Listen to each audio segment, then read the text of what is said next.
माशाअल्लाह ला हौला वला कुव्वता इल्ला बिल्लाहिल अलिय्यिल अज़ीम।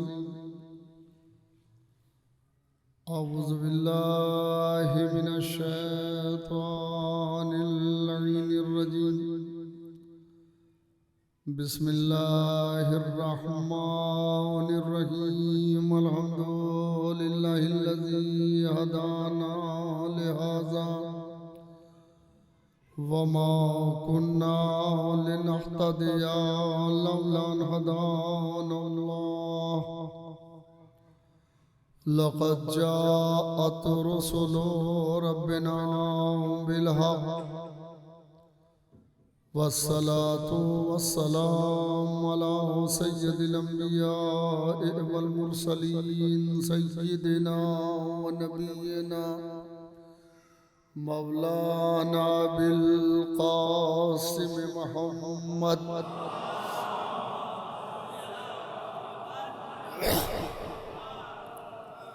वालिहि तय्यबीन अत्ताहिरीन अल-मासूमीन अल-मज़लूमीन अल-मुंतखबीन अल-मुंतजबीन। अम्मा बअदु फ़क़द क़ाल अल्लाहु तआला फ़ी मुहकम किताबिही व मुत्क़न ख़िताबिही क़ौलुहुल हक़ व हुवा अस्दक़ुल क़ाइलीन। बिस्मिल्लाहिर रहमानिर रहीम। ज़ालिकल्लज़ी युबश्शिरुल्लाहु इबादहु अल्लज़ीना आमनू व अमिलुस्सालिहात। क़ुल ला अस्अलुकुम अलैहि अजरन इल्लल मवद्दता फ़िल क़ुर्बा।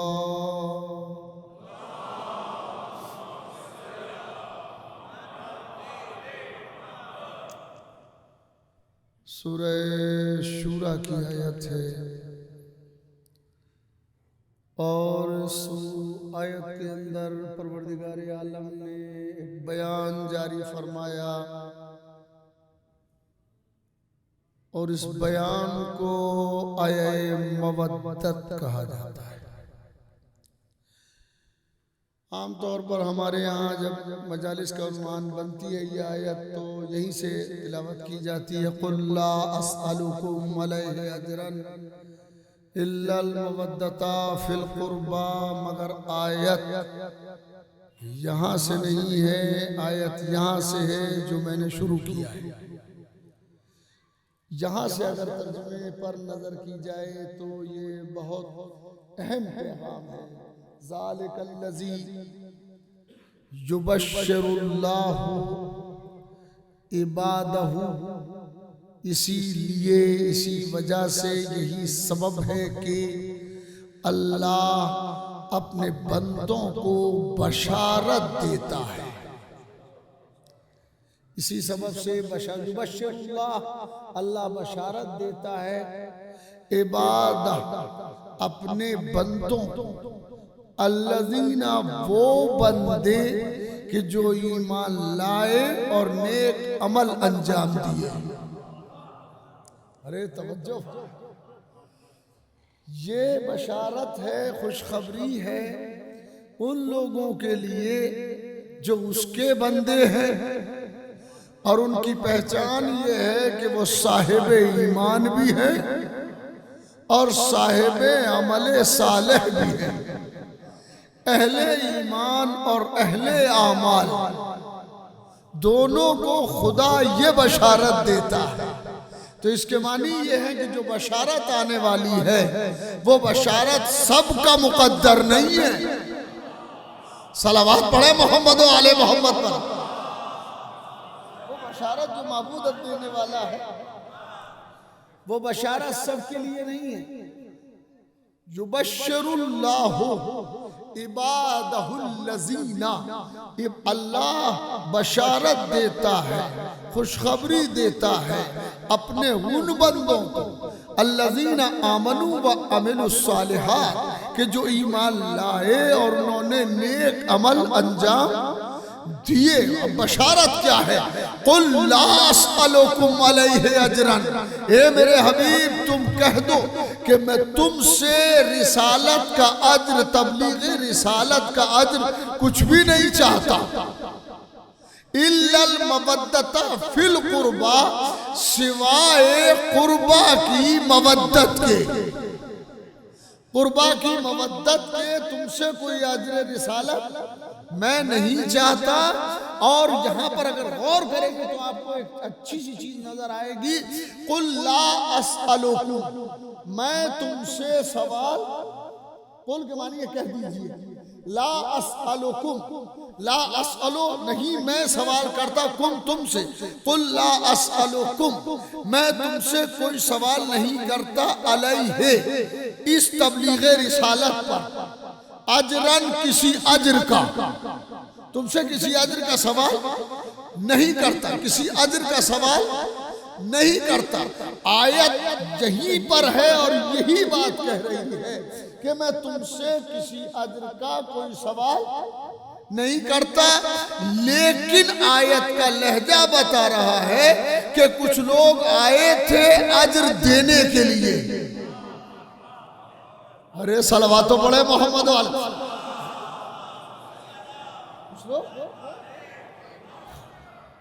कुछ लोग आए थे इसी गरज से आए थे कि रसूल को अज्र दे दिया जाए। इन्होंने बड़ी मेहनत की है, बड़ी तकलीफें उठाई हैं, लिहाजा रसूल को अज्र दे दिया जाए। कुरान ने उनका कौल तो नकल नहीं किया है, मगर रसूल का जवाब नकल किया है। जवाब के पीछे छुपा हुआ है कि किसी ने कहा था। सवाल सबसे बड़ा ये है कि उसी दिन ये क्या समझ में आई लोगों के कि अज्र दे दिया जाए। अरे नहीं, गौर ही नहीं किया आपने। इसके मानी है कि साजिश वफात रसूल के बाद नहीं हुई है। अरे सलावत पढ़े मोहम्मद वाले मोहम्मद, तवज्जो फरमाए। ये सवाल कि आपको उजरत दे दी जाए, ये सवाल उसी साजिश का एक हिस्सा है। वरना होता क्या है, आपने मकान बनाया, मकान बनवा रहे हैं, तो मकान बनाने वाला जो मेमार है, मेमार का और आपका राबिता है, आपका और मेमार का राबिता है। वो आपसे बात करता है, आप उससे बात करते हैं, आप उससे मिलते हैं, अब वो आपसे मिलता है, आप उससे हालात पूछते हैं, वो आपसे हालात पूछता है, मगर उसी वक्त तक जब तक मकान बन रहा है। अरे सलावत पढ़े मोहम्मद वाले मोहम्मद, तवज्जो फरमाइएगा। ये सारी बातें उसी वक्त तक होती है कि जब तक मकान बन रहा है। मेमार से भी बात हो रही है और जनाब आली मकान बनवाने वाला भी बात कर रहा है। चलिए मकान बनकर तैयार हो गया, लेकिन ये मेमार फिर भी आ जा रहा है। ये आ जा इसलिए रहा है कि इन्होंने अभी उजरत पूरी नहीं दी है। अरे गौर नहीं किया आपने। जिस दिन उजरत दे दी जाती है, मेमार अपने घर, बनवाने वाला अपने घर, उन लोगों के समझ में आया कि आज ही मोहम्मद की उजरत दे दी जाए, मगर ये कह के फंस गए कयामत तक के लिए, कयामत तक के लिए फंस गए। अल्लाह ने उजरत करार दिया, उजरत बनाया। इन्होंने सोचा था हो सकता है 1 किलो सोना मांग ले। आवाज पड़े मोहम्मद वाले।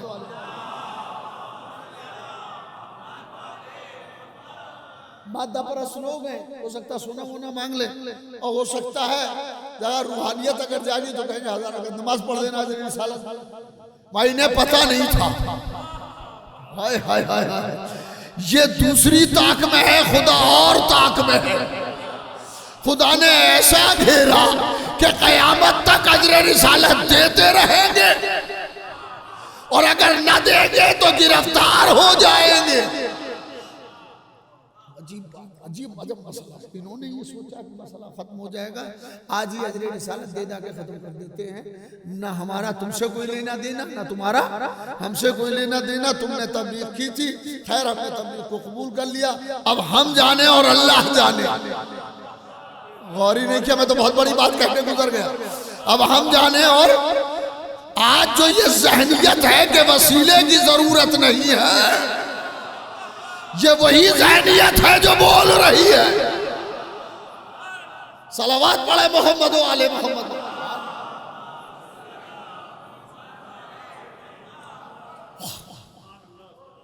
वो अपना काम करके चले गए, वो मैसेंजर थे अल्लाह के, अपना काम करके चले गए। अब किसी की कोई जरूरत नहीं है, उनका जितना काम था वो हो गया। नहीं, ये दीन अल्लाह का है, पहुंचाने वाले को मोहम्मद कहते हैं और इसकी हिफाजत करने वालों को अहले बैत कहते हैं। सलावत पढ़े मोहम्मद वाले वाले। अगर आप मेरे साथ हैं,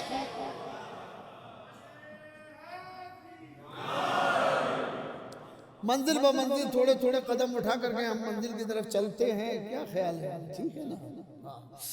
तो बढ़ते हैं और अभी देखते हैं कि इनके जहन में ये बात आ गई थी कि उजरत दे दी जाए, मामला खत्म हो जाए।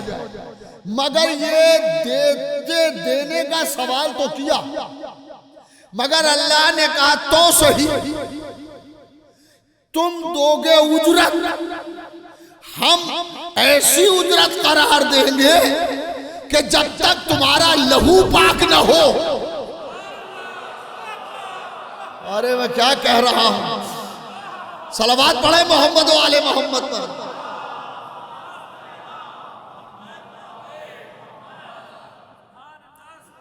जब तक तुम्हारा दिल साफ न हो तब तक वो अजर हो ही नहीं सकता। अजर जब ही होगा जब तुम पाक हो जाओ, तुम्हारी जहनियत पाक हो जाए, तुम्हारा दिल पाक हो जाए, तुम्हारा लहू पाक हो जाए। जब हो जाएगा तो अजर दोगे, वरना तुम अजर नहीं दे सकते। और एक चीज पर पूरे इस्लाम को टिका दिया, और नहीं किया। एक चीज पर पूरे इस्लाम को अल्लाह ने टिका दिया और वो है अजरे रिसालत। अरे गौर करें भाई, पूरे इस्लाम को एक चीज पर टिका दिया है अल्लाह ने। अगर ये दिया तो ठीक, तुम हमारे मुसलमान, और अगर नहीं दिया तो टोपी ओढ़ने का नाम इस्लाम नहीं है, मोहब्बत अहले बैत का नाम इस्लाम। सलावत पढ़े मोहम्मद वाले मोहम्मद।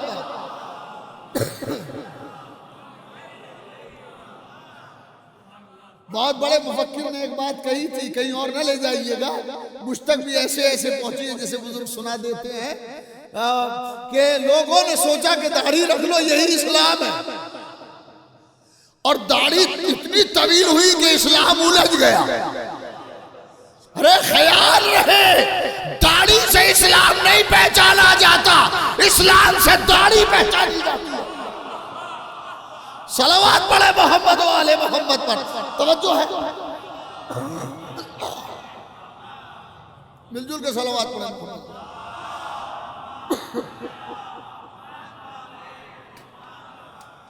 तो एक चीज पर पूरे इस्लाम को टिका दिया। किसी ने कहा ये कैसे हो सकता है? उनका हो सकता है, और वो हो इस तरह से सकता है कि हमने सज्जाद साहब से कहा, सज्जाद साहब जरा चाय पीना है। सज्जाद साहब बिल्कुल चाय पिलाएंगे आपको, आप भी क्या याद करेंगे, अभी चाय पिलाते हैं। और अब जो चाय बनी तो उसमें चीनी भी थी, चीनी भी थी, दूध भी था और पानी भी था। हाय हाय, अरे सलावत तो पढ़े मोहम्मद।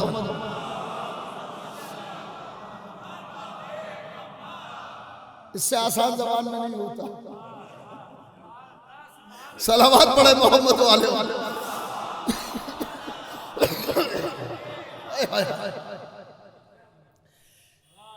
पानी मौजूद है, दूध मौजूद है, चीनी मौजूद है, और गैस पे खोल भी रहा है, मगर डालने वाले ने सब कुछ तो डाल दिया,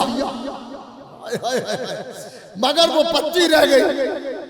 अब जो हमारे सामने आई तो हमने कहा हुजूर क्या लेके आए हैं? कह लगे चाय। हमने कहा नहीं, इसमें ये चाय नहीं है। और अब जो घर पूछा तो बड़ा है, पत्ती तो भूल ही गए थे, पत्ती रह गई है। तो ये सब कुछ बना, मगर चाय नहीं बन सकी। वजह क्या है कि चाय का जुज़्वे आज़म पत्ती है। अरे गौर नहीं किया आपने? अरे मैं क्या कह रहा हूं भाई, क्या कह रहा हूं? अल्लाहु अकबर, अल्लाहु अकबर।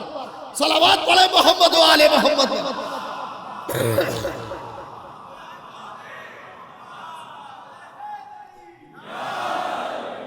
फिर सलावत पढ़े मोहम्मद व आले मोहम्मद।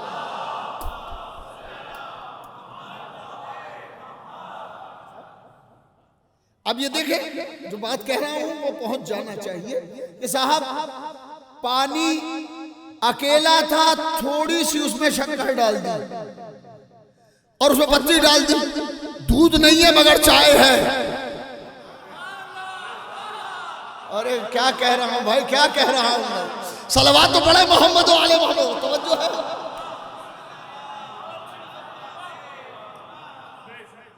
मैं खुद इसी चाय को लाइक करता हूँ और पसंद करता हूँ और पीता हूँ, इसलिए कि ये अगर इसमें दूध के बगैर चाय हो और उसमें थोड़ा सा नींबू डाल दिया जाए तो ये दिल के लिए बहुत अच्छी है। तो मैं अर्ज कर रहा था, पत्ती थी, दूध नहीं था। चाय थी कि नहीं? चाय थी। पानी हटाया, दूध ही डाला, उसमें पत्ती भी डाल दी, चीनी भी डाल दी। चाय है या नहीं है? इसलिए चाय जुज़्वे आज़म है। चाय जब तक न मिलाई जाए, चाय की पत्ती ना हो तो चाय नहीं बनेगी। अरे इस्लाम में मोहब्बत अहले बैत ना हो,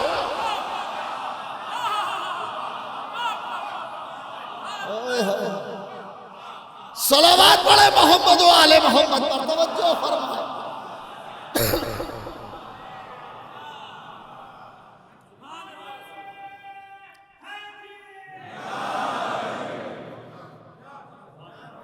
मोहब्बत अहले बैत न हो तो कुछ भी नहीं है।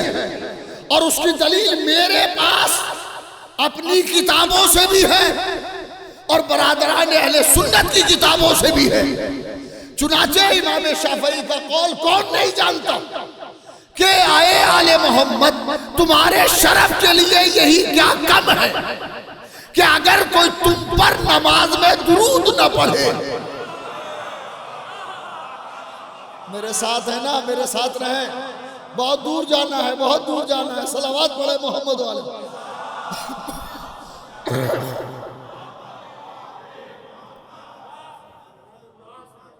उनका फरमान है, शेर है, वो एक बेहतरीन शायर थे। सलावत पढ़े मोहम्मद वाले मोहम्मद। मिलजुल के सलावत पढ़े।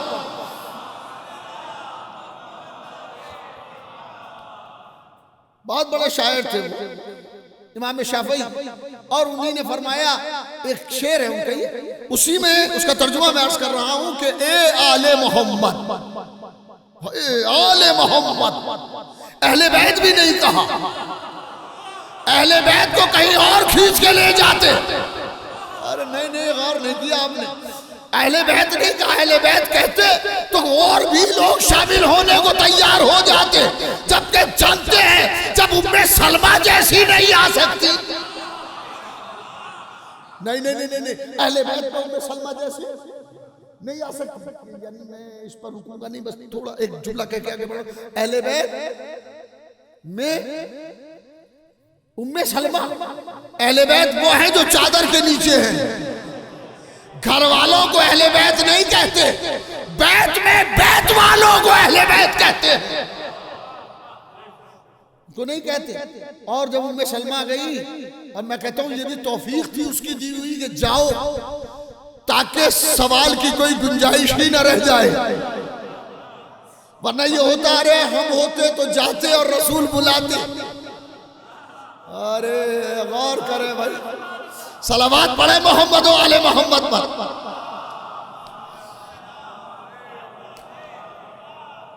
हम होते तो जाते और रसूल हमें चादर में ले लेते, हम भी अहले बैत में आ जाते।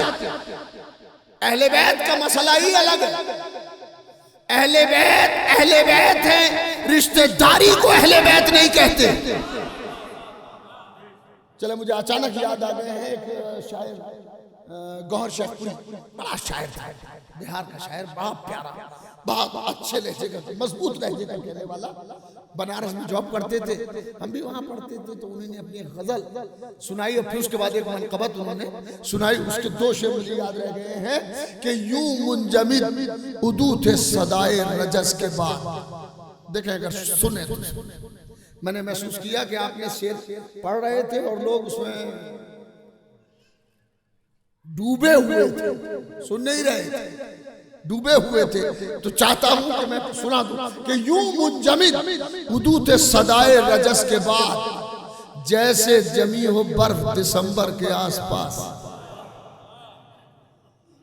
और अब शेर सुनेंगे, ये तो शेर बराए शेर, अब शेर बराए मकसद अब सुना रहा हूं कि यूं मुंजमिद उदूत सदाए रजस के बाद जैसे जमी हो बर्फ दिसंबर के आसपास, जो अहल थे वो आ गए चादर में सब के सब।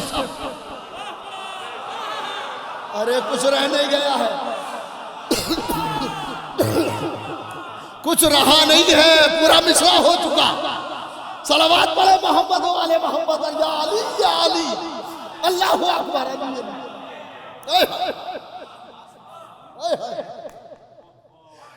फरमाया आपने यूं मुंजमिद उदूत सदाए रजस के बाद जैसे जमी हो बर्फ दिसंबर के आसपास, और जो अहल थे वो आ गए चादर में सब के सब, रिश्ते तमाम रह गए चादर के आसपास। अल्लाहु अकबर, अल्लाहु अकबर, अल्लाहु अकबर।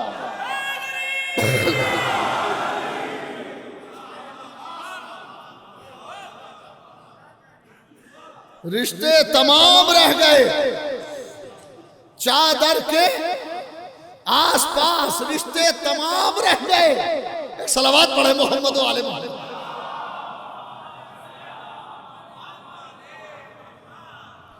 मैं थोड़ा थोड़ा सा आगे आ गया, लोग आ ही रहे हैं, सलावत पढ़ते हुए आ गया है। वाह,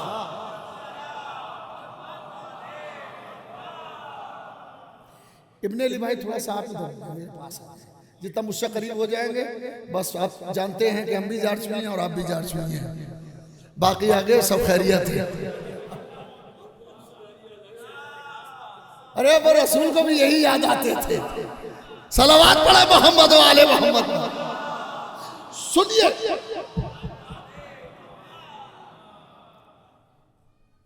चाय में पत्ती न हो, चाय नहीं है। एक चीज और सुना दूं, मेरा ख्याल है कि सुना देना चाहिए। खाना खा रहे हैं बैठे, गोश्त भी बहुत प्यारा लाए थे आज, मसाले भी ठीक ठाक डाले गए, सारी चीजें थी। अरे क्या सुन रहे हो भाई, सारी चीजें, हाँ बिरयानी बहुत अच्छी, सारी चीजें बहुत अच्छी थी, मगर जब खाने के लिए बैठे, क्यों मुंह क्यों बना रहे हो भाई, बड़ा पैसा लगा है, का पैसा तो लगा है मगर नमक फीका है। अरे क्या क्या, अगर नमक ना हो तो एक नमक सारे खाने को बदमजा कर देता है। अरे गौर नहीं किया आपने, मैं बहुत दूर ले जा रहा हूं। सलावत पढ़े मोहम्मद वाले मोहम्मद।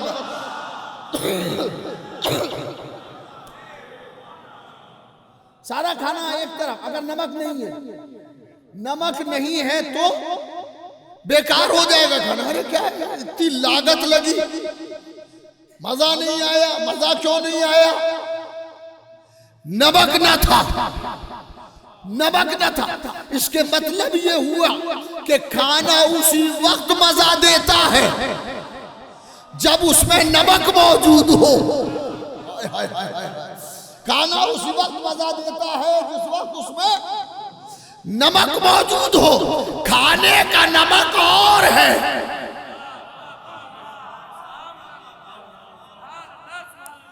आपने ये लफ्ज सुना होगा, इसके चेहरे पे बड़ा नमक है। कौन से सामर घूम रही है वो? नहीं, चेहरे पर नमक है, ये लफ्ज सुना। इसके माने है कि नमक की हैसियत बड़ी है, बहुत बड़ी हैसियत है। अगर चेहरे में नमक न हो तो चेहरा बदसूरत, खाने में नमक न हो तो खाना बदमजा, इस्लाम में अली न हो।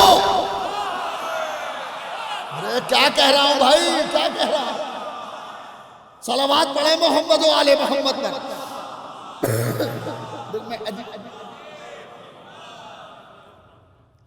इस्लाम के नमक को अली कहते हैं। मैंने लफ्ज इस्तेमाल किया है और ये पहली बार एक टर्म इस्तेमाल हुई है, इस्लाम के नमक को अली कहते हैं। मेरे पास उसकी दलील मौजूद है। इल्मुल आदात से जो ताल्लुक रखते हैं, कोई ना कोई तो होगा यहाँ पर भी, इस बस्ती में भी, हर बस्ती में एक ना एक मिल ही जाता है। इल्मुल आदात वो हिंसों वादा इल्म। सलावत पढ़े मोहम्मद वाले।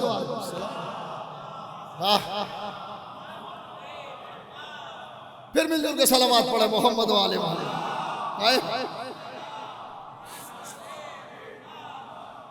एक बार और सलावत पढ़े मोहम्मद वाले। इल्मुल आदात एक इल्म है, उसकी निस्बत दी जाती है अली अलैहिस्सलाम की तरफ। और मैं कहता हूं अगर किसी किताब में निस्बत नहीं भी लिखी है तो ये माने बगैर चारा नहीं है। हर इल्म के मुजिद को अली कहते हैं। हर इल्म के मुजिद को अली कहते हैं। ये इल्म वजूद में ना आए अगर अली ना हो। अली कहते ही इल्म को है। अरे नहीं नहीं, बहुत बड़ी बात है। अली कहते ही इल्म को है। और जहालत कहते हैं दुश्मनी अली को। ठहरे, ये तो बहुत बड़ा फलसफा है, मुझे टिकना नहीं है। तो मैं कह रहा था कि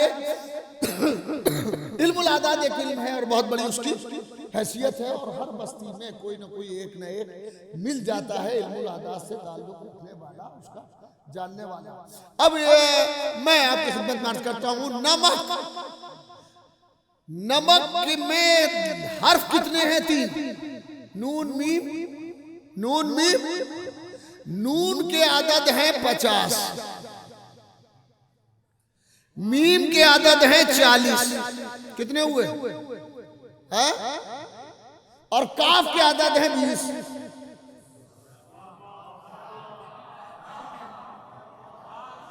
हाय हाय, क्या अब भी हमें कुछ पढ़ना पड़ेगा? नून के आदद 50, मीम के आदद, काफ के आदद, टोटल कितना हुआ? 110। अली ऐन के आदद 70, लाम के आदद 30, ये के आदद 10। कितने हुए? लाम के आदद 30, ऐन के 70, ये के 10। कुल कितने हुए? 110। नमक और अली के आदद बराबर हैं। अरे गौर ही नहीं किया। नमक और अली के आदत बराबर है। नमक और अली के आदत बराबर है, 110 है। खाने में नमक ना हो तो खाना बेमजा है। इस्लाम में नमक अली ना हो। इस्लाम के नमक को अली कहते हैं। इस्लाम के नमक को अली कहते हैं। हैरत है, एक ही लफ्ज इस्तेमाल होता है, नमक हराम। अरे मैं क्या कह रहा हूं? अरे गौर ही नहीं किया बाबा। सलावत पढ़े मोहम्मद वाले मोहम्मद। अल्लाह अकबर, अल्लाह अकबर।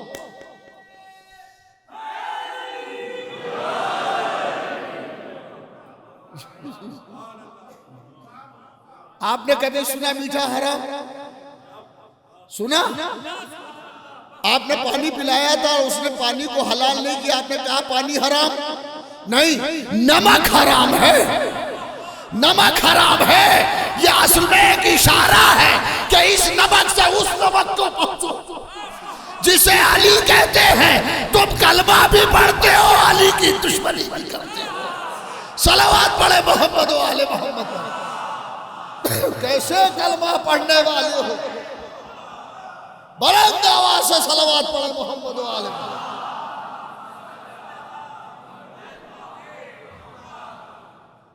बेटा थोड़ा सा इधर इधर थोड़ा थोड़ा सा हो जाओ, एक दो चार अगर आएंगे तो आके आराम से बैठ जाएंगे, बुलंद आवाज से।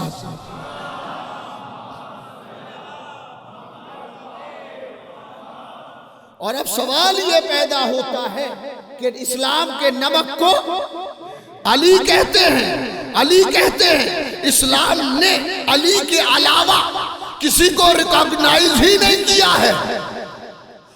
इस्लाम रिकॉग्नाइज करता है अली को, और कमाल यह है जिसने अली से रब्त रखा उसी को रिकॉग्नाइजेशन मिला।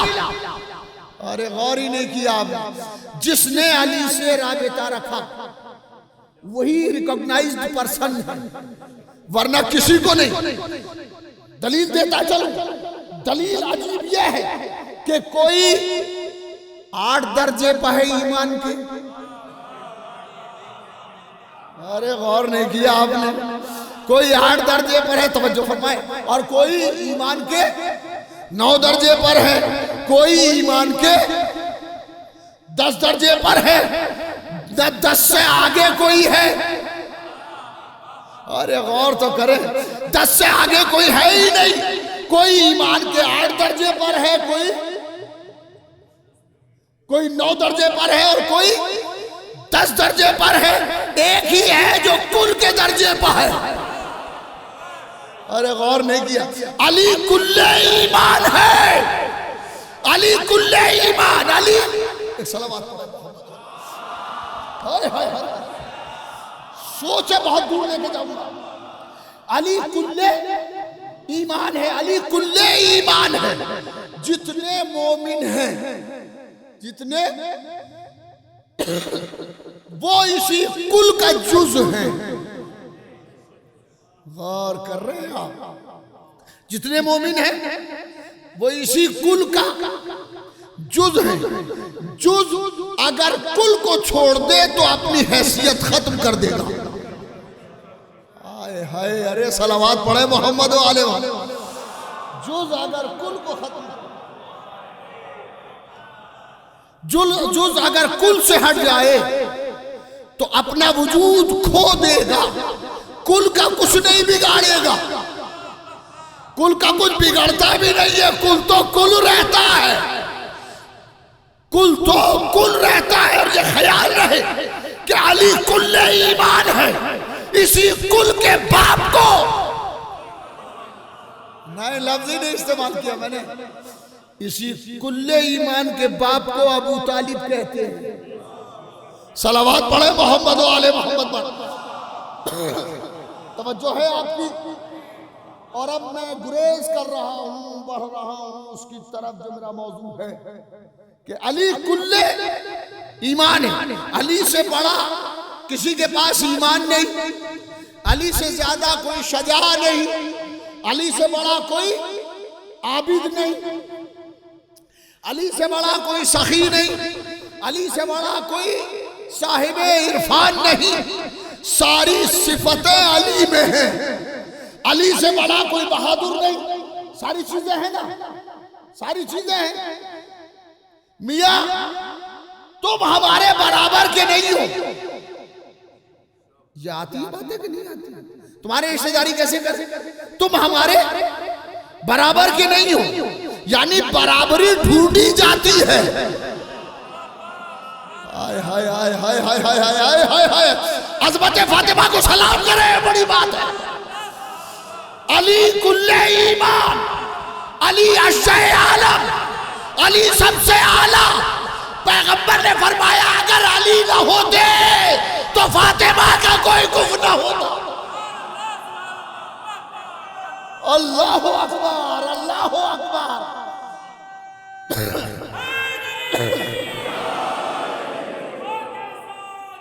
अली मौला,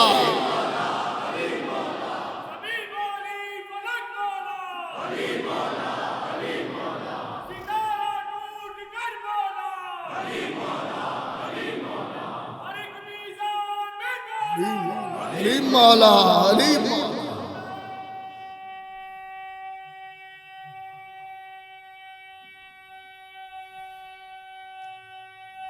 जज़ाकल्लाह, जज़ाकल्लाह, अली मौला।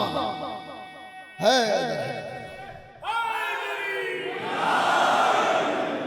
खुदा सलामत रखे, खुदा हजारों बरस की उम्र दे। ये जज्बा कहीं और से नहीं आता, ये जज्बा ईमान से आता है। इसी से तो पता चलता है अली से कौन कितनी मोहब्बत रखता है। ये तो नारा है जो ज़बान तक आ गया, हाय हाय हाय हाय, वरना तकाज़ाए मोहब्बत तो कुछ और ही था। अरे सलावत पढ़े मोहम्मद वाले, सुन लो आज मौजू जरा टफ मौजू मैंने टफ कर दिया है उसको, इसलिए कि बच्चों तक, जवानों तक बात पहुंचना चाहिए। बाबा तो वही करती है, बाबा तो वही करती है। जो लोग कहते हैं हम बाबा, हम नहीं चाहते हम बाबा हो, अब क्यों नहीं चाहते? आपने कहा थोड़ी है बाबा करो, ये तो खुद खुश हो के कर रहे हैं। अहले बैत से मोहब्बत है इसलिए कर रहे हैं। अमत तुमसे दोस्ती रखने वाला जब तुम्हारी तारीफ करता है तुम खुश होते हो, तो अहले बैत से मोहब्बत रखने वाला अगर फजाइल सुन के नारा लगा दे। बाज लोगों को देखा गया, मैं किसी का नाम मिंबर से तो ले ही नहीं सकता, मैं नीचे भी नहीं लेता हूं, तो मिंबर से क्या लूंगा? नारे की जरूरत नहीं है, नारे की जरूरत है। ये नारा नहीं है, बस मैं एक सेकंड के लिए इजाजत के साथ, नारा नहीं है, ये जज़ाए एहसान है। अली मौला, अली मौला, ये जज़ाए एहसान की जज़ा है, एहसान की जज़ा है नारे हैदरी। अली मौला, या अली अली मौला, एहसान की जज़ा है। एहसान क्या है? मुलादा फरमाया अली अलैहिस्सलाम जंग के लिए जाते थे अल्लाह के लिए, मौला जंग करते थे अल्लाह के लिए, और ये साबित हुआ जब बदमाश ने लुआबे दहन फेंका, शरारती ने लुआबे दहन फेंका तो अली सीने से उतर आए, अली ने छोड़ दिया। और जब लश्कर वालों ने कहा कि लो अली ने ये क्या किया, अरे काबू पा के छोड़ा, तो नबी ने कहा काबू पाया है तो पहली बार थोड़ी है, अरे अली तो जब चाहे काबू पा लेगा। खैर वो पूरा सवाल जवाब हुए हैं, मुझे उससे बहस नहीं करना है। मगर जब अली से पूछा गया तो उन्हीं ने कहा कि मुझे गुस्सा आ गया था और मैं इसे कत्ल कर रहा था अल्लाह के लिए। हाय हाय, तो मेरा नफ्स शामिल हो जाता, इसलिए मैं उतर आया। तो जो इतनी एहतियात करे, हाय हाय हाय हाय हाय, जो इतनी एहतियात करे उसे अली कहते हैं, और यही अली कुव्वे फातिमा है। सोचो फातिमा कितनी मोहताज होगी अपनी हया। तो जनाब अली, मैं अर्ज कर रहा था कि अली अलैहिस्सलाम फातिमा का कोई कुफ्र नहीं होता, फातिमा का कोई कुफ्र नहीं होता, मरियम का कोई कुफ्र ना हुआ। अरे मैंने क्या कह दिया है, क्या कह दिया भाई, सलावत पढ़े मोहम्मद वाले।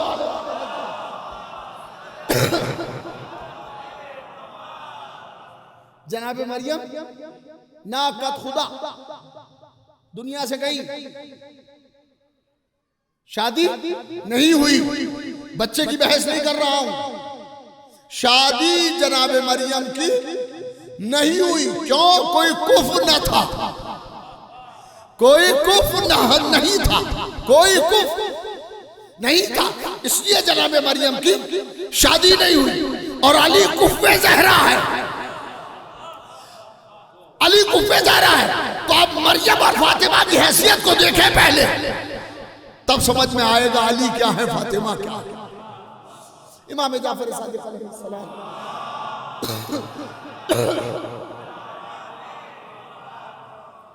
की खिदमत में लोग बैठे हुए थे, तो एक आदमी ने सवाल किया, मौला पैगंबर ने फरमाया है कि मेरी बेटी फातिमा ज़हरा औरतों की सरदार है, सैयदुन निसाए आलमीन की औरतों की सरदार है। और ये भी पैगंबर ही ने बताया कि मरियम भी सरदार है। तो इन दोनों में अफजल कौन है?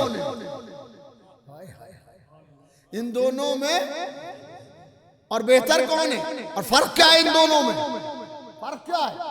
इमाम अलैहिस्सलाम ने फरमाया कि मरियम बस, अब यहां से महसूस कीजिएगा अली कुफ़े फातिमा, मौला अली कुफ़े ज़हरा है। इमाम से सवाल किया गया मौला मरियम भी सरदार है और आपकी जद्दे माजिदा भी सरदार है, मगर दोनों में क्या फर्क है? हैसियत क्या है? बमासूम ने फरमाया कि मरियम सरदार हैं मगर अपने जमाने तक की औरतों की। अरे बहुत बड़ी बात है, बहुत बड़ी बात है, बहुत बड़ी बात है। मरियम सरदार हैं मगर अपने जमाने की औरतों की सरदार है, मगर हमारी जद्दा माजिदा अव्वलीन और आखिरीन की सरदार है। यानी इस पैदाइश से लेके रोज़े अज़ल से लेके क़यामत तक जितनी औरतें होंगी उन सब की सरदार को फातिमा कहते हैं। उन सब की सरदार फातिमा ज़हरा है। और फातिमा नहीं है, फातिमा नहीं है। आयत मैंने इस पढ़ी है और आयत पढ़ी है तो आयत ही पर हम बात करूंगा। फातिमा नहीं है। फातिमा कुर्बान की जबान में कुर्बा है। हाय हाय, फातिमा कुरान की जबान में कुर्बा है। और कुर्बा क्या है? कुल ला असअलुकुम अलैहि अजरन इल्लल मवद्दता फिल कुर्बा, मैं तुमसे तबलीगे रिसालत पर कोई अजर नहीं मांगता सिवाय कुर्बा की मवद्दत, सिवाय कुर्बा की। अरे तवज्जो है आपकी। तुमसे तबलीगे रिसालत पर कोई अजर नहीं मांगता सिवाय कुर्बा की मवद्दत, और कुर्बा फातिमा ज़हरा है। और गौर करेंगे, अगर मुझे इजाजत दें, इजाजत दें आपको, मैं गुफ्तगू छोटी सी 1.5 मिनट की है कि फिल कुर्बा है। कुल्ला अस्अलुकुम अलैहि अजरन इल्लल मवद्दता, तो ये बात तो पहुंच गई कि कुर्बा फातिमा है। ठीक है, कुर्बा कौन है? फातिमा। मैं इसकी दलील अभी दूंगा, मगर एक बात कहता चलो, इसमें लफ्ज इस्तेमाल हुआ है फिल कुर्बा। कुल्ला अस्अलुकुम अलैहि अजरन इल्लल मवद्दता फिल कुर्बा, जबकि लिल कुर्बा भी हो सकता था। लिल के मानी होते हैं लिए। मैं तुमसे कोई अजर नहीं मांगता इल्लल मवद्दता लिल कुर्बा, कुर्बा के लिए मोहब्बत के सिवा, मगर लिल नहीं है, फिल कुर्बा है। फिल कुर्बा में और लिल कुर्बा में फर्क है। लिल कुर्बा अगर होता तो ये मोहब्बत उसी वक्त तक थी जब तक फातिमा जिंदा रहती। अरे सलावत पढ़े, सलावत पढ़े मोहब्बत।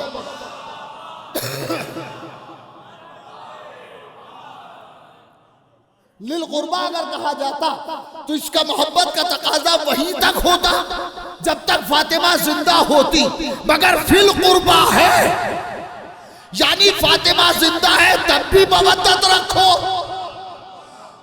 फातिमा दुनिया से चली जाए तब भी मवद्दत रखो, और इसी मवद्दत को अजर रिसालत कहते हैं। अबू सईद खुदरी का बयान यह है कि जब आयत नाजिल हुई वह आते, कोई ये कह सकता है कि सब ये कुर्बा आपने फातिमा कैसे कह दी? मेरे पास दलील है। जब अबू सईद खुदरी, और ये रिवायत बुखारी और मुस्लिम दोनों में मौजूद है कि जब ये आयत उतरी वह आते ज़ल कुर्बा हक़्क़हू, कुर्बा को उसका हक दे दो। हाय हाय हाय। तो अबू सईद खुदरी कहते हैं कि पैगंबर ने फातिमा को बुलाया और बुला के कहा बेटी ये फिदक तेरा है। अरे तवज्जो फरमाए, तवज्जो फरमाए, सलावत पढ़े मोहम्मद व आले मोहम्मद पर।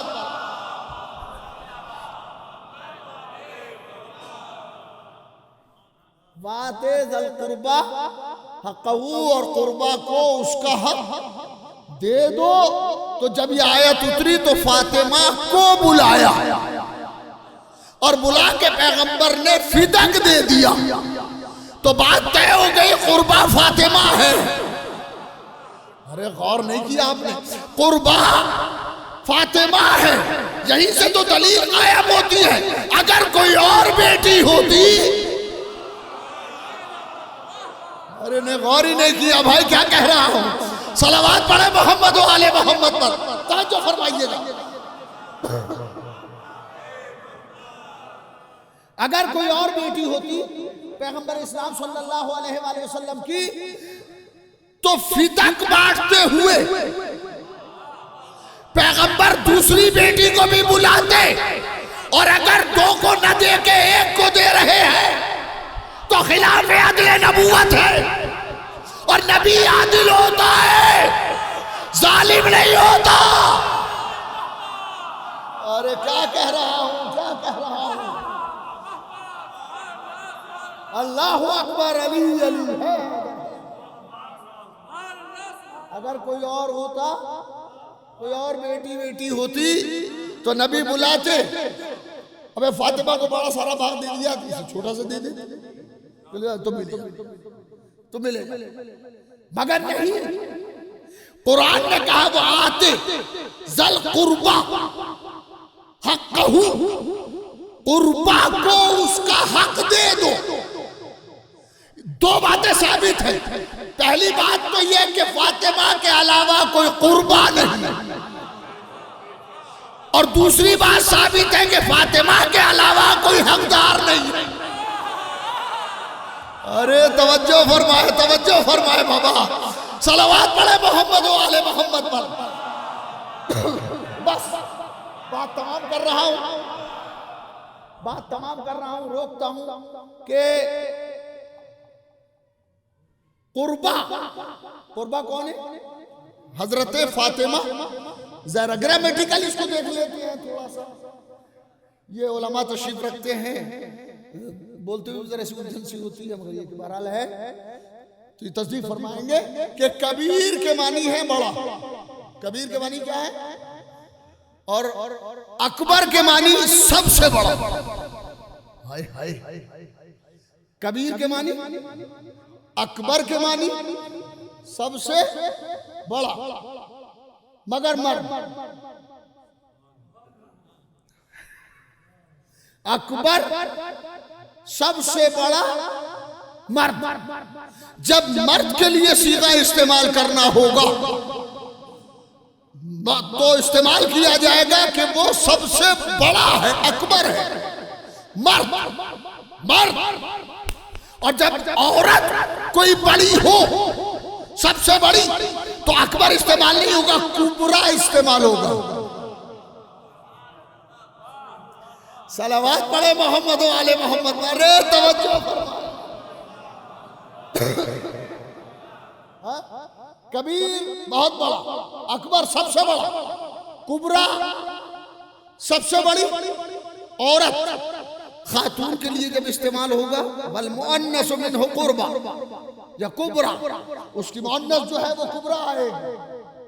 अफल तफजील का सीगा है। अकबर मर्द के लिए और कुबरा औरत के लिए। कबीर सबसे बड़ा, अकबर, कबीर बहुत बड़ा, अकबर सबसे बड़ा, कुबरा सबसे बड़ी औरत। अज़ान आलिया पहुंच गई। अकबर सबसे बड़ा मर्द और कुबरा सबसे बड़ी औरत। एक लफ्ज है करीब। करीब के मानी है नजदीक, पास। करीब के मानी है पास, करीब, अकरब। अलिफ काफ रे पे, अकरब उस वक्त बोला जाएगा जो सबसे करीबी मर्द हो। अगर मर्द सबसे करीबी है, बहुत करीबी मर्द है कि उससे ज्यादा कोई करीब ही ना हो तो अकरब कहा जाएगा। हुआ अकरब मिन्ना, वो हमसे सबसे ज्यादा करीब है। वो हुआ अकरब मिन्नी, वो मुझसे सबसे ज्यादा करीब है। अगर मर्द हो तो क्या बोला जाएगा? अकरब। और अगर औरत सबसे ज्यादा करीब हो तो कुर्बा बोला जाएगा। अरे गौर करें भाई, क्या बात कह रहा हूं। अरे सलावत तो पढ़े मोहम्मद अल्लाहु अकबर अली। दुआ दुआ की जरूरत है। अकरब के मानी है करीब, करीब के मानी। और अकरब जो मर्दों में सबसे ज्यादा करीब हो उसे अकरब कहते हैं। और जो औरतों में सबसे ज्यादा करीब हो, पैगंबर से सबसे ज्यादा औरत जो करीब है उसकी मोहब्बत को अजर रिसालत। अरे सलवात पढ़े मोहम्मद वाले मोहम्मद। पैगंबर जो औरत पैगंबर से सबसे ज्यादा करीब है उससे ज्यादा कोई करीब नहीं है। वो कुर्बा है, वो कुर्बा है। तो हमने सोचा तो ये औरत सबसे ज्यादा करीब पैगंबर से जो है तो ये फातिमा कैसे हो जाएंगी? अरे बीवी से ज्यादा कोई करीब होता है? अरे सलावत पढ़े मोहम्मद वाले।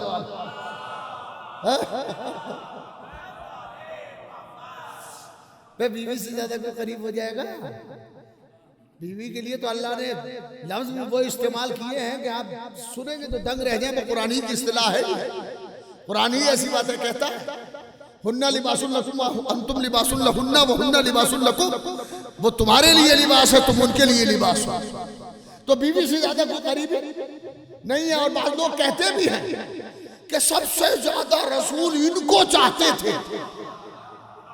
हाय हाय कुर्बान जाइए, सबसे ज्यादा रसूल इनसे मोहब्बत करते थे, इनको चाहते थे। अरे किसी की मोहब्बत तुम्हें नबी के दामन को दागदार न करने दे। अरे गौर ही नहीं किया मैं क्या कह। किसी की बेजा मोहब्बत, कहीं ऐसा न हो तुम नबी ही का दामन दागदार कर दो। बेजा मोहब्बत है ये। रसूल सबसे ज्यादा उससे मोहब्बत करते थे। और दलील इंतहाई घटिया, ये छोटी थी और कुंवारी थी। सुभान अल्लाह, रसूल न हुआ माज़अल्लाह। सलावत पढ़े मोहम्मद वाले। मैं एक बात कहने जा रहा हूं। तो सबसे ज्यादा करीब बीवी हो सकती है, इससे ज्यादा कौन होगा? और बाज लोग कहते भी हैं कि ये सबसे ज्यादा रसूल, इनसे मोहब्बत। मैंने जुमला इस्तेमाल किया है कि कहीं नबूवत का दामन दागदार ना हो जाए तुम्हारी बेजा खामखा की अकीदत से। उसकी वजह यह है, जैसे ही कहा, एक बात कहना हूं, जैसे ही ये कहा कि सबसे ज्यादा इनको चाहते थे तो एक बात खुद तय हो गई कि चाहते औरों को भी थे, मगर इतना नहीं चाहते थे। अगर ये हमारे लिए कहो तो हमें बुरा लगता है। वो तो सरकार रिसालत है, अदल का पैकर। अदल उसके यहां से चला है। तो चलो बीवी से बेहतर कोई नहीं हो सकता। तो आओ ऐसा करते हैं, ये सारे मुसलमान कहते हैं कि इन्हें बहुत चाहते थे, इन्हीं से क्यों ना पूछ लें।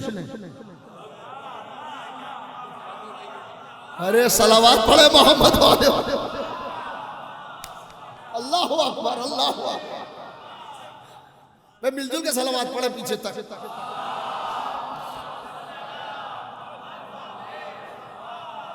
ये इस सिलसिले की पहली मजलिस है। खुदा आप सबको कायम और दायम रखे और सलामत रखे, मजलिस करने वालों को भी और मजलिस में आने वालों को भी, इंतजामिया भी। और जिसने ये इमाम बारगाह वक्त किया था, ऐसा नहीं, खुदा उन्हें करवट करवट जन्नत दे। अरे हमारे कहने से जन्नत नहीं मिलेगी, मगर वो तो मिली भी है। हमारी जिम्मेदारी है कि हक अदा करते रहे। हम खाने में मजलिस कर रहे हैं, महफिल कर रहे हैं, तो हमारी जिम्मेदारी भी है कि इनके लिए दुआ करते रहें कि खुदा उनकी मग़फ़िरत फरमाए। क्या काम किया इमाम बारगाह सानिया, अल्लाहु अकबर। तो मैं अर्ज़ कर रहा था कि बीवी से ज्यादा करीब हो नहीं सकता, तो ऐसा करते हैं कि इन्हीं से पूछ ले, आप ही बताएं, भले अपने लिए बताएं, मगर आप बताएं कि रसूल सबसे ज्यादा किससे मोहब्बत करते थे? हाय हाय, और जिससे मोहब्बत करते थे ये तय है कि वही सबसे ज्यादा करीब है, वही करीब है जिससे सबसे ज्यादा मोहब्बत करते थे। तो उम्मुल मोमिनीन आयशा का बयान सीरत की किताबों में, हदीस की किताबों में दर्ज है। जब उनसे किसी ने पूछा कि रसूल सबसे ज्यादा किससे मोहब्बत करते थे, तो उन्हीं ने फरमाया रसूल सबसे ज्यादा औरतों में अपनी बेटी से मोहब्बत। अरे मैं क्या कह रहा, अल्लाहु अकबर, सलावत पढ़े मोहम्मद वाले मोहम्मद। अरे बात रह गई है।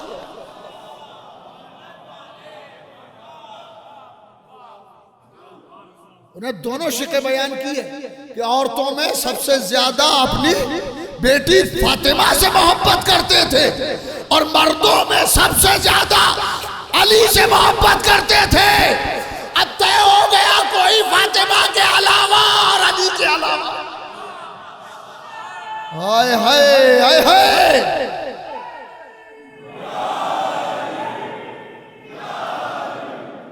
पैगंबर से कोई करीब नहीं, और कुर्बा की मोहब्बत अजर रिसालत, कुर्बा की मोहब्बत अजर रिसालत है, और कुर्बा फातिमा है। जिस मुसलमान में फातिमा की मोहब्बत नहीं है उसे बेगैरत कहा जाएगा। हैरत है कि वो फातिमा के दुश्मनों से मोहब्बत करता है, नमाज फातिमा के दीन पर पढ़ता है, नमाज फातिमा के बाप की वजह से पढ़ता है, और हिमायत उनकी कर रहा है जिन्होंने दरवाजा गिरा। अज़ादाराने फातिमा जहरा, आओ आज पुरसा दे इमाम ज़माना, उनकी जद्दे माजिदा का पुरसा दें, उस बीबी का पुरसा दें कि जिसकी पसलियां टूट गई,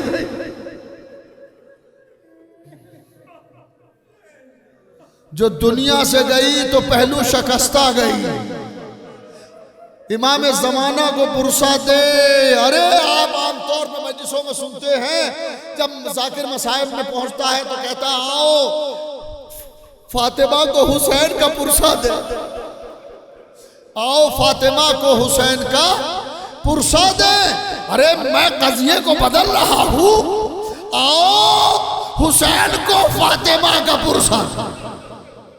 अब फातिमा का को हुसैन का पुरसा नहीं है, आज हुसैन को पुरसा दो फातिमा जहरा का, जिसकी पसलियां टूटी हुई थी, जिसके पहलू पर दर गिराया गया।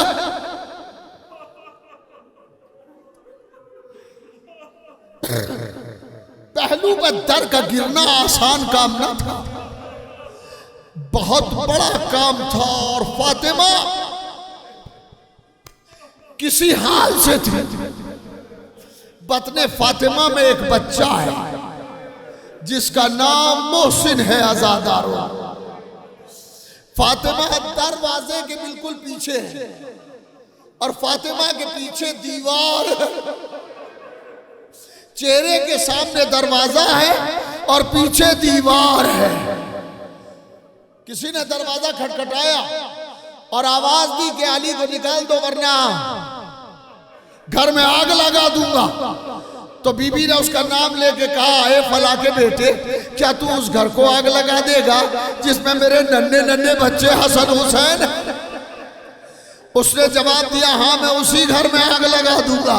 आजादारों, जवाब ही नहीं है। कुछ देर के बाद फातिमा का घर जलने लगा।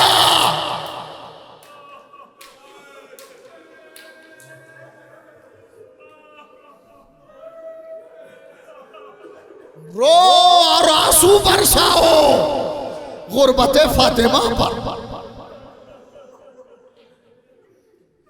पहलू शकस्ता बीबी। अफसोस इस बात का नहीं कि एक आदमी ने दरवाजा जला दिया। सुनेंगे रोते हुए घरों को जाइएगा, और जब लेटे बिस्तर पे तो सोचिएगा। अफसोस इसका नहीं है कि एक शख्स ने घर में आग लगा दी, अफसोस इसका है कि मदीना देख रहा था। अहले मदीना अपनी छतों पे चढ़े हुए तमाशा देख रहे थे। अरे यही तो आखिरी मंजिल था कि जब ज़ैनब असीर होके आई। तारीख ने लिखा है, दरवाजा आधा से कांधे से भी कम खोल के इस मंजर को देख रहे थे। एक शख्स आगे आगे और उसके पीछे पीछे पूरा टोला जा रहा है। मेरी किताब है बिज़अतुर रसूल, उसमें मैंने इसको लिखा है और इसमें बहस की है तफसील से कि पूरा टोला है और फातिमा का घर जल रहा है। खुदा न करे कि कोई अपने ही वतन में अकेला हो। अरे फातिमा अपने बाप के मदीने में अकेली है, ना तो कोई आग बुझाने आया, ना दरबार में आया। अरे फातिमा हम तेरे गवाह, कोई मैं बहुत धीरे धीरे मसाइब पढ़ूंगा। हैरत अंगेज बात यह है कि किसी ने, एक आदमी ने भी ये ना कहा कि फातिमा पर जुल्म हुआ। फातिमा अपने वतन में अकेली थी। आप ये कभी सोच सकते हैं, बड़े मुफक्किर ने एक बात कही थी कि खुदा किसी पे ऐसा वक्त न डाले। मैं यहां आया हूं, आपके घर पे आया हूं, बारहा आपके घर पे आके रहा हूं। एक रोज मैं आऊं और आप दरवाजा खोल के कहें मैं आपको पहचानता नहीं। अरे फातिमा पे यही कयामत गुजर गई थी कि आज फातिमा का कोई पूछने वाला न था, कोई पहचानने वाला न था। फातिमा अपने शहर में अकेली खड़ी है। मेरे लाल, जितना हो सके रो, मगर खुद पे काबू कर रो। खुदा तुम्हें रोने के लिए सलामत रखे फातिमा ज़हरा पर। आप गौर करेंगे,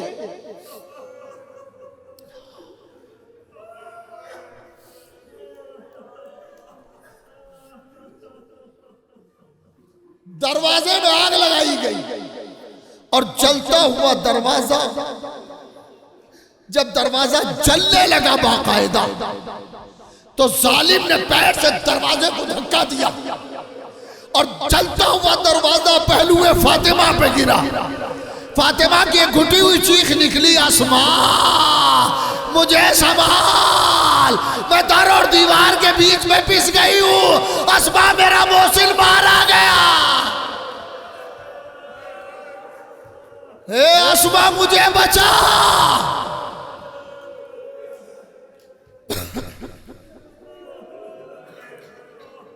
आसमां ने बचाया। बस दिन गुजरते गए और फातिमा, एक तो ये मुसीबतें थी और एक बाप चला गया। तारीख ने लिखा कि फातिमा रात दिन अपने बाप को रोती। आज फातिमा अकेली रह गई थी। कल तक जो दरवाजे पर सलाम करने आते थे, आज वो फातिमा को पहचान नहीं रहे हैं। जमाना बदल गया। फातिमा अपने बाबा को रोती दिन रात, दिन रात।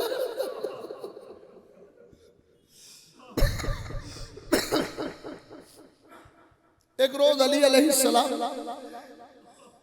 घर में तशरीफ लाए। अली का चेहरा उतरा हुआ है। फातिमा ने उतरे हुए चेहरे को देखा, अपनी मुसीबत भूल गई। अबुल हसन क्या बात है, आपका चेहरा उतरा हुआ है। फातिमा मेरे करीब बैठ जाओ। और बिठा के कहा, फातिमा मदीने के लोग आए थे और वो कह रहे थे कि फातिमा से कहे कि या तो दिन को रोया करे या रात को रोया करे। फातिमा ने रोती हुई आंखें ऊपर को उठा के अली से सवाल किया, अबुल हसन क्या मैं अपने बाबा पे आंसू डाला? अली ने सर झुका के कहा, बिन्ते रसूल मैं तुम्हें मना नहीं करता। लोग आए थे, उनका पैगाम था, मैंने पहुंचा दिया। और ये कह के अली रोते अली को अंदाजा था कि ये तो जुल्म की इब्तदा है कि फातिमा को उनके बाप के गम में रोने नहीं दिया जा रहा है। और वो इंतहा होगी कि जब सकीना अपने बाप के गम में रोएगी तो कोई तमाचे मारेगा, कोई दूर छीनेगा, कोई घुड़कियां देगा। आप रो रहे हैं, खुदा आपकी आंखों को सलामत रखे। परवरदिगार इन आंखों को हुसैन पर बरसने के लिए जिंदा रख, हुसैन पर रोने के, हुसैन की मां पर, अहले बैत पर रोने के लिए जिंदा रख। चले अली जब पलट के आए तो फातिमा ने, लोग आए थे और उनको मेरे रोने से तकलीफ हो रही है। अली मेरे लिए बकी से करीब मदीने के बाहर एक मकान बना जिसमें मैं बैठ के अपने बाबा को रोऊंगी। अली अलैहिस्सलाम ने मदीने के बाहर बकी से करीब एक जगह बनाई जिसे बैतुल हुज़्न कहते हैं। हुज़्न के मानी गम और बैत के मानी घर, गम का घर। हाय बस सुन सके तो सुने। फातिमा ज़हरा सुबह को बच्चों की उंगली पकड़ती थी और बैतुल हुज़्न में जाती थी और बैतुल हुज़्न में रोती रहती थी। और जब दोपहर होती थी तो आप घर तशरीफ लाती थी, बच्चों को खाना खिलाती थी और फिर चली जाती थी बैतुल हुज़्न में। रात को घर पर होती थी, दिन में बैतुल हुज़्न में रोती थी। एक रोज अली अलैहिस्सलाम दोपहर के बाद घर में तशरीफ लाए और ये वो वक्त था कि फातिमा ज़हरा घर में थी। फातिमा ज़हरा घर में थी। देखा कि चूल्हे पे हांडी चढ़ी हुई है। फातिमा घर के कामों में मसरूफ है। बच्चों का लिबास तब्दील किया है फातिमा ने। अली ने तड़प के कहा, फातिमा आज क्या बात है कि एक वक्त में कई काम अंजाम दे रही है? और एक जुमला और कहा, फातिमा आज तुम्हारे चेहरे पर कुछ बशाशत सी है। क्या बात है? मैं आज तुम्हारे चेहरे पे बशाशत देख रही हूँ। बस फातिमा ने अली का हाथ पकड़ा, अली आओ मेरे पास बैठ जाओ। और फातिमा ने बच्चों से कहा, बच्चों जाओ नाना के मजार पर जाओ, नाना के मजार पर कुरान पढ़ो। और अली को पास बिठा के कहा, अली कल मैंने बाबा को ख्वाब में देखा था। बाबा कह रहे थे, फातिमा अब तू बहुत जल्द मुझसे मिलने वाली है। ए अली मेरा वक्त आ गया है। ए अबुल हसन मैं अपने बाबा से मिलने वाली हूं। और अब बीबी ने वसीयतें शुरू की। एक ही लफ्ज, एक ही जुमला बोलूंगा बस। बीबी ने वसीयतें शुरू की, अली मेरी रहलत के बाद,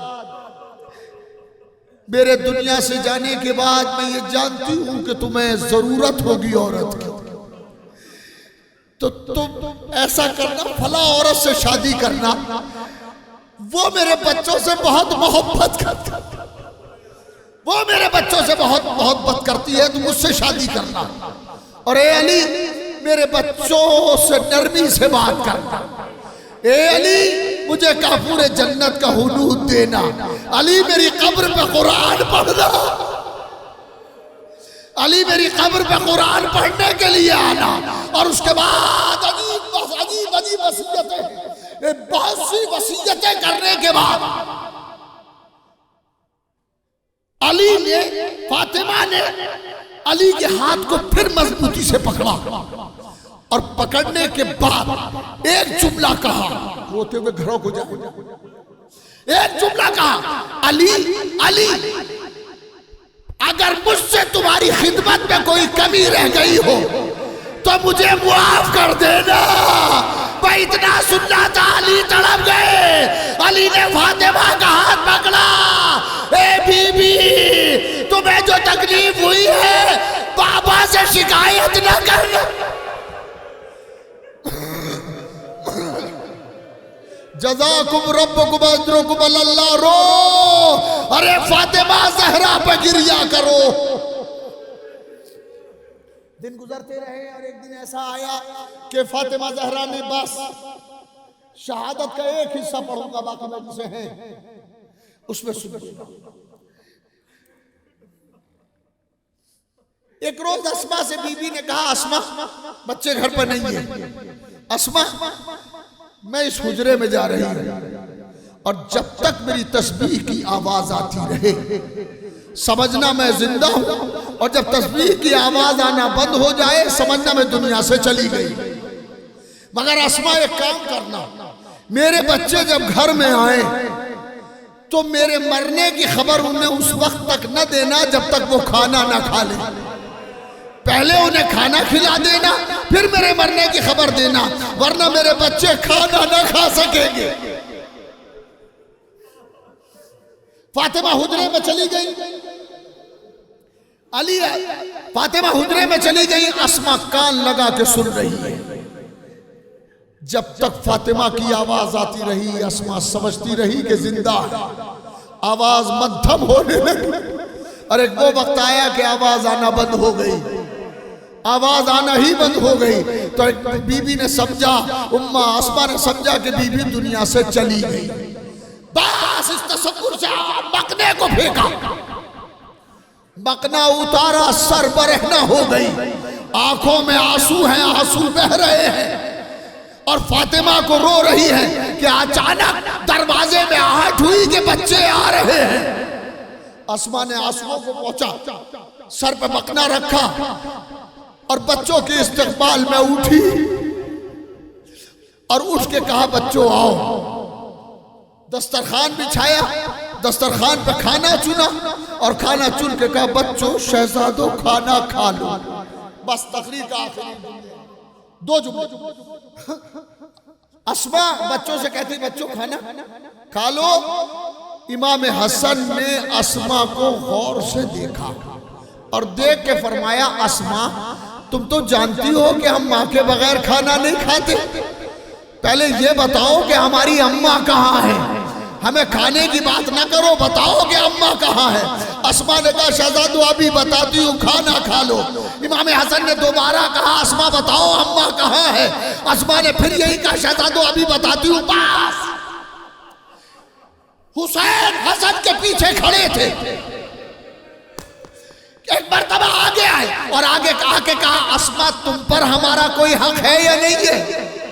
क्या शहजादों सबसे बड़ा हक तुम्हारा है। तो इमाम हुसैन फरमाते हैं, अस्मा उसी हक की कसम, बताओ अम्मा कहाँ है। तो अस्मा ने हुजरे की तरफ इशारा किया, बच्चे हुजरे में पहुंचे, दरवाजा खुला, देखा माँ दुनिया से जा चुकी है। बच्चे दौड़ के लिपट गए, ए अम्मा अभी तो नाना का था।